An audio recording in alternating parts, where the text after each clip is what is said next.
अस्सलामुअलैकुम रहमतुल्लाहि व बारकातुहू। उम्मीद करती हूँ नाज़रीन कि आप लोग खैर और आफ़ियत से होंगे और जहाँ भी रहो अल्लाह सुब्हानहू व तआला आप सबको अपनी हिफ्ज़ व अमान में रखे। तो नाज़रीन, आज के हमारी वीडियो का टॉपिक है हिडन सीक्रेट ऑफ ताजमहल। जी, कुछ बातें हैं ताजमहल के बारे में, उन्हीं को आज हम इस वीडियो में जानेंगे, एक्सप्लोर करेंगे। तो वीडियो में मेरे साथ लास्ट तक बने रहिएगा। वीडियो बहुत ज़्यादा इंटरेस्टिंग और इन्फॉर्मेटिव होने वाली है। तो आइए शुरू करते हैं वीडियो। इंडिया के शहर आगरा में मुगल एम्पायर के आर्किटेक्ट्स का एक ऐसा शाहकार मौजूद है जिसको आज पूरी दुनिया ताजमहल के नाम से पहचानती है। 42 एकड़ पर फैला, दूर से ही चमकता हुआ ये मकबरा जहां अपने अंदर खूबसूरती के बागीचे सजाए हुए हैं, वहीं इसके ऊपर गम और उदासी के कई बादल अभी तक मंडला रहे हैं। ज़ेम टीवी की वीडियोस में एक बार फिर से खुशामदीद। नाजरीन, लगभग 400 साल पहले बनाई जाने वाली ये खूबसूरत बिल्डिंग जहां अपने दौर की सबसे बड़ी और सबसे शानदार बिल्डिंग हुआ करती थी, वहीं आज इसको दुनिया का 7वां अजूबा भी माना जाता है। इस आलीशान स्ट्रक्चर को बनाने में 20,000 मजदूरों ने दिन रात खून पसीना बहाया, और वो भी 1 या 2 सालों तक नहीं बल्कि पूरे 22 सालों तक।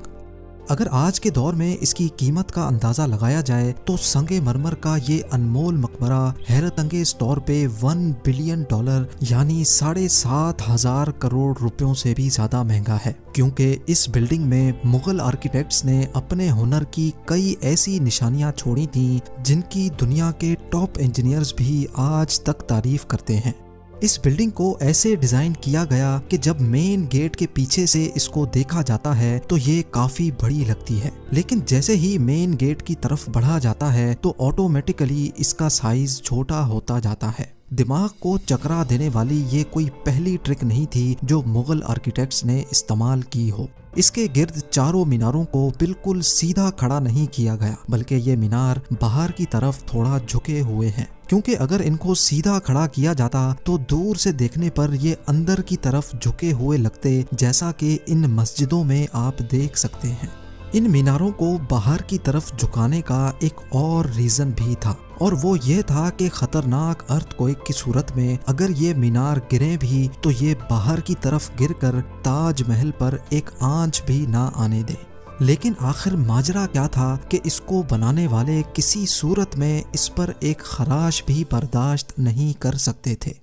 ताजमहल के वो कौन कौन से राज थे जिनको 400 साल पहले छुपाने की कोशिश की गई थी, और जब उस दौर में कंक्रीट या स्टील ही नहीं हुआ करता था तो आखिर इस आलीशान मकबरे और इस पर मौजूद 40 मीटर ऊंचे डूम को कैसे बनाया गया, ये सब और इससे भी ज्यादा आप जान सकेंगे आज की इस स्पेशल वीडियो में। नाजरीन, ये मामला स्टार्ट हुआ था सन 1607 में, जब इंडिया और पाकिस्तान के इस खित्ते में मुगल एम्पायर का होल्ड हुआ करता था। इस दिन मुगल शहंशाह का सबसे छोटा बेटा शहाबुद्दीन मोहम्मद खुर्रम 15 साल का हो चुका था, और उसी की सेलिब्रेशन के लिए आगरा फोर्ट में एक आलीशान पार्टी रखी गई थी। खुर्रम मुगल शहंशाह को सबसे ज्यादा अजीज था, इसी वजह से इसके हर जन्मदिन पर इसको हीरे जवाहरात और सोने से तोला जाता था, यानी जितना वजन शहजादे खुर्रम का होता था उतना ही खजाना इसके नाम कर दिया जाता था। लेकिन इस जन्मदिन पर कुछ और भी खास होने वाला था। मुगल शहंशाह ने शहजादे खुर्रम की शादी अपने एक वकील की बेटी के साथ कर दी, जिसको मुमताज महल के नाम से जाना जाता है। मुमताज और खुर्रम को पहले दिन ही एक दूसरे से बेइंतहा मोहब्बत हो चुकी थी, और उस वक्त ये किसी को भी मालूम नहीं था कि इस मोहब्बत का बोलबाला हमेशा के लिए रहने वाला है। अगले 10 सालों तक शहजादे ने कई जंगें लड़ी और उनमें भरपूर कामयाबी भी हासिल की। इसी वजह से शहंशाह ने खुश होकर उनको शाहजहां के लक़ब से नवाजा, जिसका मतलब है दुनिया का बादशाह। शाहजहां की टोटल 6 बीवियां थीं जो आगरा फोर्ट के हरम में ही रहती थी। इन 6 में से शाहजहां सबसे ज्यादा मोहब्बत मुमताज से करते थे, और यही वजह थी कि उनका ज्यादातर वक्त मुमताज महल के साथ ही गुजरता था।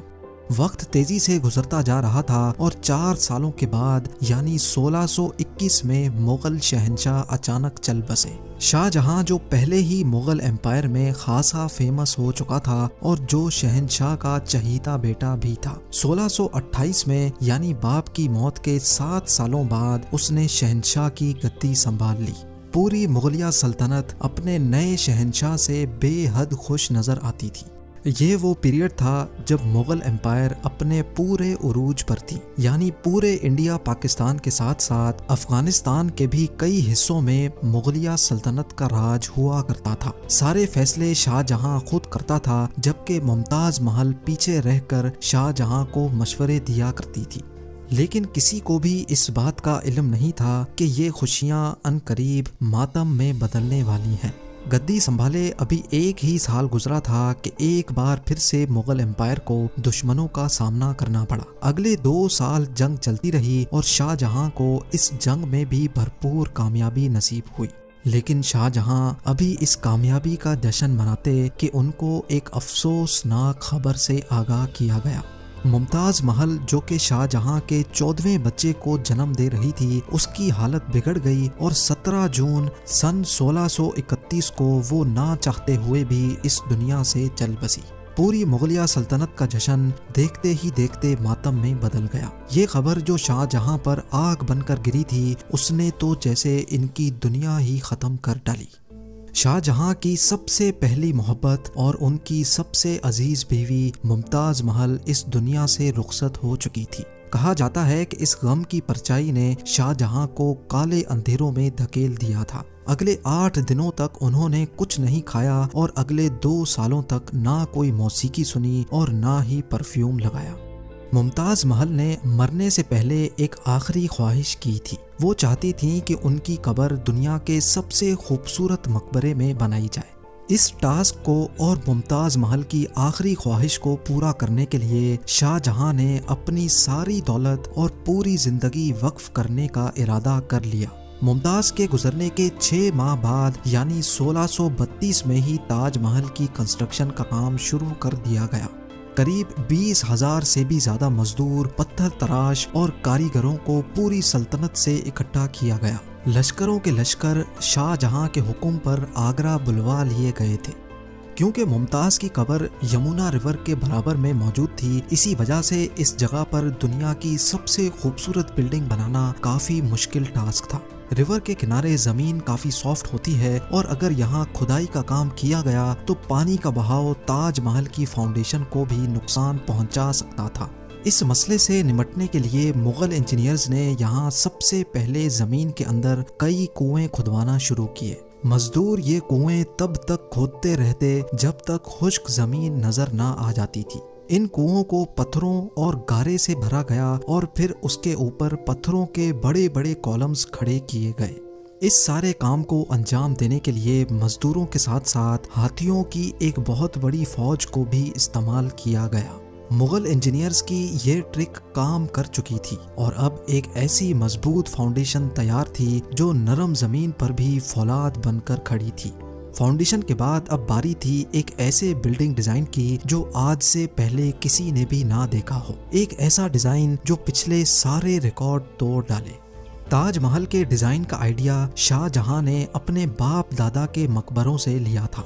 बाप के मकबरे से मीनारों का आइडिया लिया गया, दादा के मकबरे से बिल्डिंग कोर का आइडिया लिया और अपने अंकल के मकबरे से डोम का आइडिया लिया था। और जब इन सबको कंबाइन किया गया तो एक शानदार और आलीशान डिजाइन उभर कर सामने आया।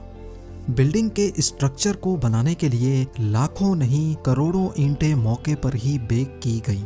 ये सब इतना आसान नहीं था और इसमें लातादाद पैसे भी बहाए जा रहे थे। हर गुजरते दिन शाही खजाना तेजी से खाली होता जा रहा था, लेकिन शाहजहां को किसी चीज की परवाह नहीं थी। बस उनको ये काम हर कीमत पर कंप्लीट करना था। कहा जाता है कि ताजमहल की कंस्ट्रक्शन में इतने ज्यादा लोग लगाए गए थे कि इनकी वजह से आसपास के इलाकों में खाना पीना खत्म हो गया था। 20,000 मजदूरों और कारीगरों की डिमांड पूरी करने के लिए शाहजहां ने आसपास के तमाम इलाकों से अनाज आगरा मंगा लिया था। कई सालों की मेहनत के बाद बिल्डिंग का स्ट्रक्चर कंप्लीट हो चुका था और अब बारी थी इसको संगमरमर से सजाने की।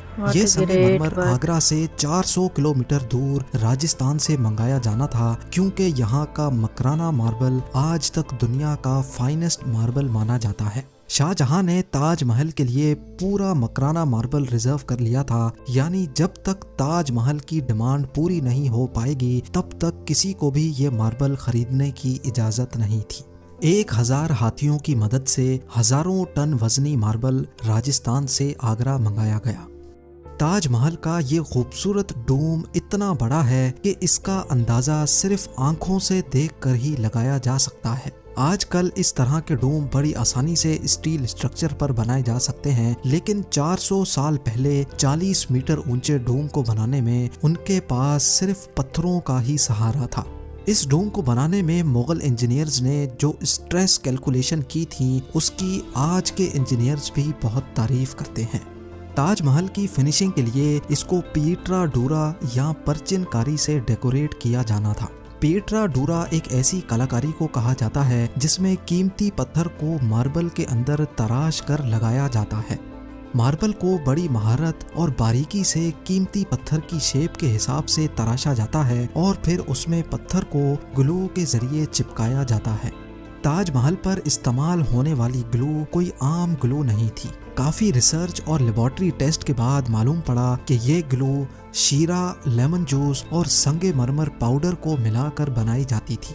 वही सेम ग्लू आज भी ताजमहल की रेनोवेशन के लिए इस्तेमाल की जाती है।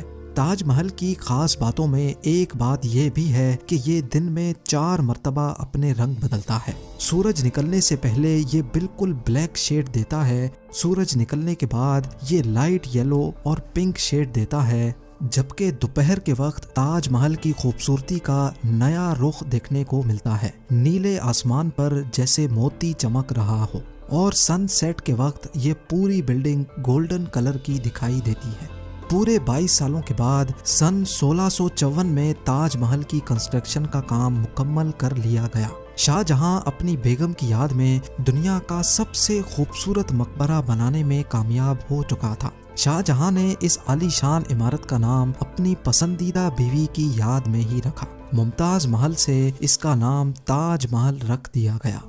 हर साल शाहजहां मुमताज की बरसी पर यमुना रिवर के जरिए ताजमहल पर जाया करते थे। ये ताजमहल की ऐसी एंट्रेंस थी जिसको सिर्फ शाही खानदान के लिए ही बनाया गया था। इस एंट्रेंस की दीवारों पर दिलकश नक्काशी का काम किया गया था, जो शायद सिर्फ शाही आंखों के देखने के लिए ही किया गया था।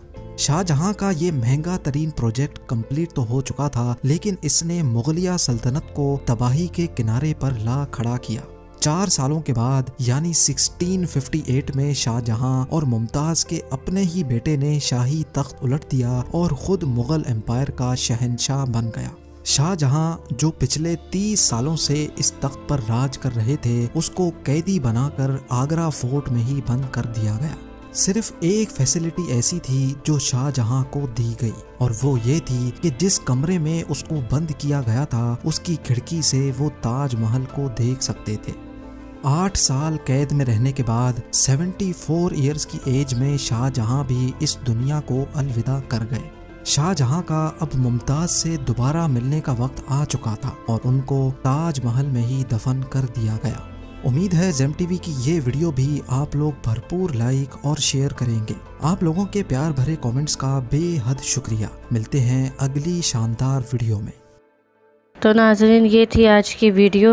और कई दफ़ा हम देखते हैं कि इंसान के मोरल इतने गिर जाते हैं, और कहाँ वो वक्त था जो शहंशाह की प्रेमिका थी जिनकी डेथ हो गई। उनकी डेथ के बाद भी उनकी कहे हुए शब्दों का इतना मोल था कि जब तक शहंशाह ने ताजमहल बना नहीं लिया तब तक चैन नहीं लिया। और फिर देखिए दुख भरी दास्तान, उनके ही बेटे ने उन्हें बंदी बना लिया। खैर, जो भी इस दुनिया में किसी पर जुल्म करता है तो ऊपर जाने के बाद उसको ज़रूर अपने कर्मों का हिसाब देना होता है। तो बेहतर यही होगा कि दुनिया में ही रहकर हम नेक अमाल कर लें। और कोशिश करें कि किसी को हमारी वजह से दुख ना हो, तकलीफ़ ना दे हम किसी को। तो नाज़रीन, इसी उम्मीद के साथ मैं आप लोगों से इजाज़त लेती हूँ और उम्मीद करती हूँ कि आपको वीडियो अगर अच्छी लगी है तो वीडियो को लाइक और शेयर कर दीजिएगा। मेरे चैनल पे अगर आप न्यू आए हो तो चैनल भी सब्सक्राइब कर लीजिएगा। तो फिर मिलते हैं ऐसे ही वीडियो के साथ, तब तक के लिए अल्लाह हाफिज़।